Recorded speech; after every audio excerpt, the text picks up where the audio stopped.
Have you ever thought about this insane math? India, 19th century, population, 300 million people. Yet there were fewer than 100,000 British officials and soldiers.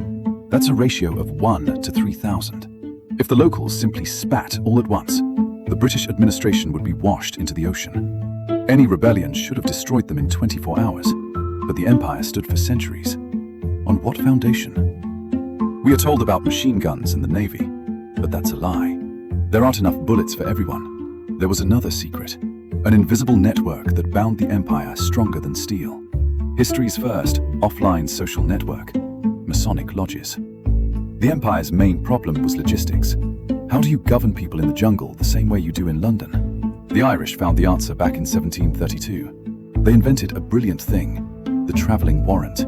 Essentially, it was a franchise, like McDonald's. A regiment didn't need to find a building for a temple. Everything needed, the charter, candles, aprons and compass, fit into one small chest in the supply wagon. Officers would stop in the middle of the desert, pitch a tent, open the chest, and boom, a branch of London was already operating there. But why was this necessary? Here's where it gets interesting. There were 3 reasons why this scheme was genius. Reason number 1, recruitment of elites. Imagine you are a wealthy Indian Raja.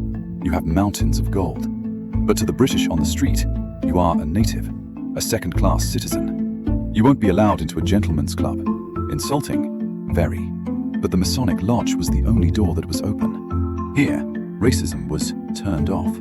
By joining the lodge, a local leader became a brother to a general. This was the LinkedIn of that era. Want an army grain supply contract? Want to win a court case? That matter was settled in the evening, after the ritual. Britain bought the loyalty of elites not with money, but with status. They made the Rajas feel like part of the club. Reason number 2, the religious hack. India was a powder keg.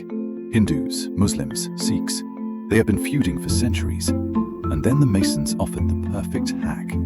Their rule stated, "We do not argue about God. We call him the great architect." In colonial lodges, the Bible, the Quran, and the Vedas were placed on the altar simultaneously. It was the only place in the empire where sworn religious enemies were obliged to sit at the same table and call each other brothers. And the third, most cynical reason, intelligence. Lodges operated like MI6 before MI6 existed. In a relaxed atmosphere, over wine, tongues loosened. Where is a rebellion brewing? Who is unhappy with taxes? A British officer learned this not from spies under torture, but from brothers at a friendly dinner. It was the perfect early warning system. It was this Masonic glue that held the empire together, not rifles. The empire fell, but the network itself didn't go anywhere. Do you think it's possible to rule the modern world without such closed clubs?